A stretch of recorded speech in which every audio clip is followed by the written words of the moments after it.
And here on the Ingraham Angle, we have been sounding the alarm on the violence, the plague of it in Chicago.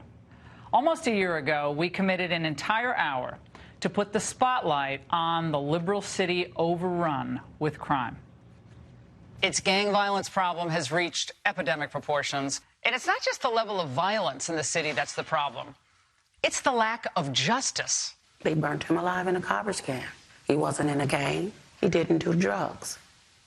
What is it that he could have done so bad that a monster would take his life like that? Give me a hug. Thank you. Joining me now is Reverend Bill Owens, founder of the Coalition of African American Pastors, author of the forthcoming book, A Dream Derailed. Reverend, you preached in the inner city. I'm still thinking that horrific case of her nephew being left in a barrel that was burned. So he was burned, we don't know if alive or not, 14 years old, left in a barrel. What does Chicago need?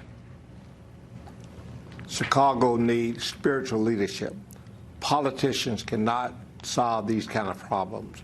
It's our families and our ministers in our community that must go together to address these issues. Everybody's pointing to politicians. Politicians, they have something to do with it.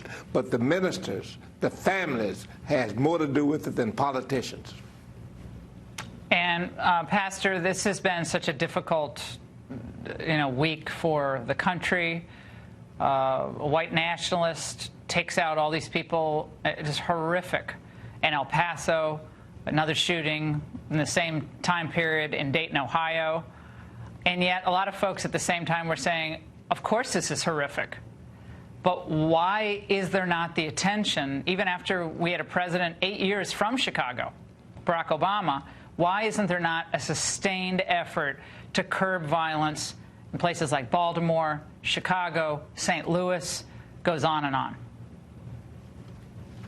It does. It goes on and on and on. And how are we going to solve it? I repeat with emphasis that politicians cannot solve this. And it's not right, it's not fair to point to one person and say he caused it all. How disrespectful is that? One person called it all. Is he God? The ministers should step up and address these issues in their communities. That's what we are for. Reverend, I have to get your response to this interview you did the other night with CNN's Don Lemon and the treatment that you received. Let's watch.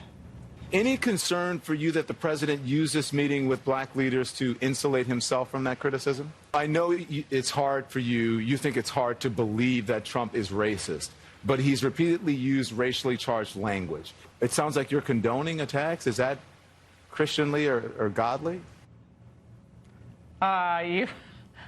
You started off being called a faith leader in the lower third description. By the end of the segment, you were called a controversial pastor on CNN because you wouldn't sing the song that they wanted you to sing about President Trump. What was that like? It didn't bother me. I was ready for it. It didn't bother me at all.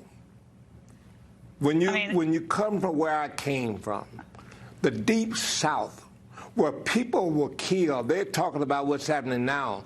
Black people were killed and murdered in this country when I was a boy like nothing. They didn't get any press. They were hung from trees. They were beaten. They were taken advantage of. And all this talk now about the president caused it. Who caused it then? And, Pastor, the president is making a big push for African-American support, and he's being ridiculed and laughed at for doing that. It's an effort that, he's been trying to, forward since really he came into office with criminal justice reform, opportunity zones, other events such as the one you attended. But the left is basically saying, how dare you even make this effort? And they call him a white supremacist, a racist, et cetera. You've spent time with the president. You know this Absolutely, president. I did. And what are your thoughts on what they're doing to him, his supporters, and even, you know, those of us who actually try to call balls and strikes on politics day in and day out? I think it's terrible. I think they should study history. When my book comes out, it's going to reveal where all of this started. When President Johnson, who was my hero until 2015, when I discovered what happened under his watch, when they hired 100,000 federal social workers to go throughout the country and get the black father out of the home, and the government became the father of the home. They put the women on welfare. If they were pregnant, they would approach them and put them on welfare, but the father could not be in the home. The government became the father. And that's the reason so many of our black boys went to prison. That caused a disruption in our family even till today. I see the effects of it now, and most people don't know that. My book will tell it all.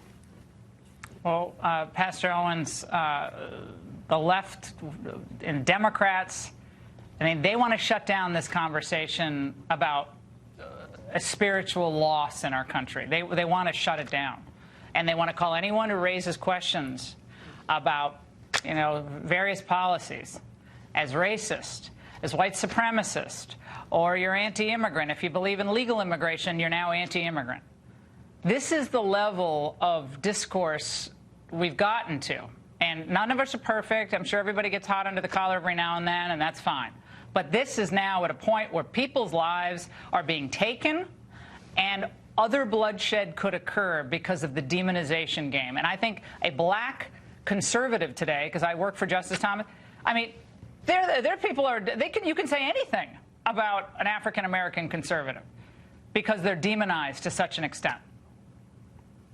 I don't mind. Let them demonize me, but I'm going to stand for right. I'm a gospel preacher, and I will stand for right. I don't care who it is. Joy Reid, who you might not watch her very often, but she made an interesting comment, to put it charitably, about President Trump and African Americans. Watch. Donald Trump has two kinds of visions of black people. One, celebrities and sports stars that he wants to be around. And two, every other black person that he thinks is beneath him. He's just Republican George Wallace. Republican George Wallace, 15 seconds, Pastor.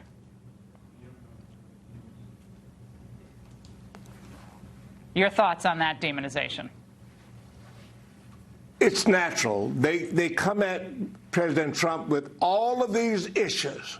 Where did they start? They started right after the civil rights movement, or during the civil rights movement, okay. when Pastor, the we're out Democrats. of time, unfortunately, but we can't wait to read your book. Thank you for joining us tonight. We have a lot more to get to. Stay there.